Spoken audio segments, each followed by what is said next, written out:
সম্মানিত দর্শক এবং শ্রোতাবৃন্দ, আমি যশোরী আপনাদের সকলকে জানাই সালামুন আলাইকুম।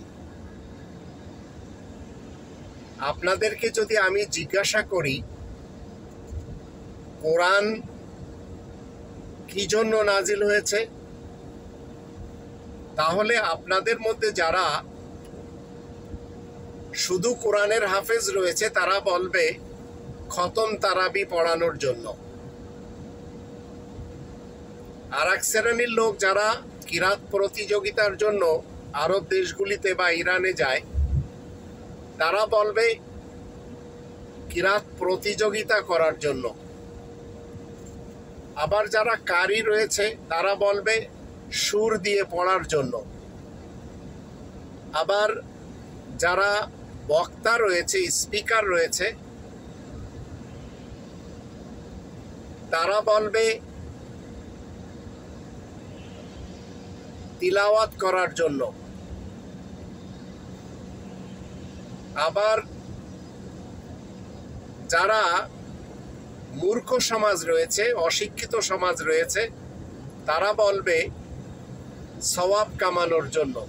মূলত কোরআন এসবের জন্য আসেনি।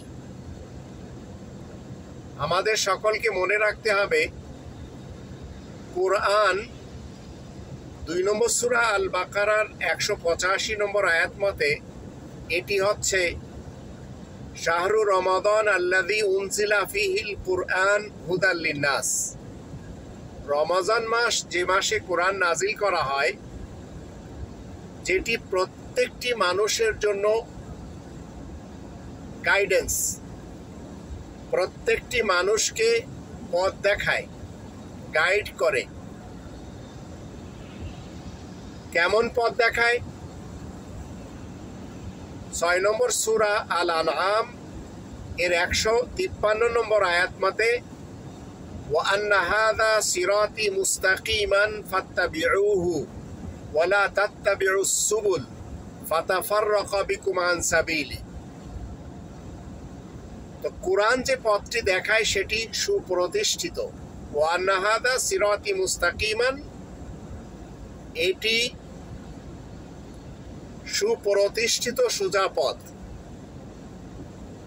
কোরআন কখনো আপনাকে বলবে না আপনি কোরআন পড়ে সওয়াব কামান, আপনি খতম তারাবি দিয়ে টাকা কামান, আপনি হাফেজ হয়ে 10 জনকে জান্নাতে নিয়ে যান। এ ধরনের কনসেপ্ট কোরআন কখনো দেয় না। এইসব কনসেপ্ট যারা দেয়, এই টাইপের মতবাদ নিয়ে যারা বক্তৃতা দেয়, মনে রাখবেন তারা সবাই ধর্মের স্পিকার, তারা সবাই ভণ্ড, তারা সবাই উলামায়ে আজাজির, তারা কেউ ইসলামের স্পিকার অন্তত না। তাই এদেরকে বর্জন করতে হবে। আর সরাসরি আমরা যদি কোরআনকে জিজ্ঞেস করি তুমি কেমন পথ দেখাও,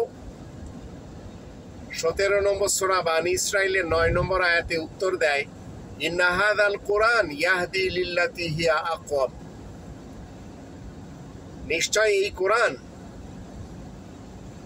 সবচেয়ে সত্য সনাতন পথ দেখায়, স্বতন্ত্র পথ দেখায়, যে পথে চললে সুসংবাদ পাওয়া যায়। তাই আসুন আমরা সবাই কোরআনের পথের পথিক হই, আর নানান পথে আমরা যেন না যাই যেগুলি শিয়া সুন্নি সালাফিদের, ইহুদি খ্রিস্টান বৌদ্ধ শিখ জারেতুস্তি আশরাকু, এমনকি হিন্দু সমাজের আর গণতন্ত্রের, রাজতন্ত্রের, সমাজতন্ত্রের এবং মোল্লাতন্ত্রের দেখানো যে সমস্ত পন্থাগুলি রয়েছে, এগুলি সব কোরআন বিরোধী মতবাদের পন্থা। তাই এগুলিকে বর্জন করে কোরআনের পথের পথিক হয়ে জীবন কাটাতে হবে। আল্লাহ আমাদের সেই তৌফিক দান করুন।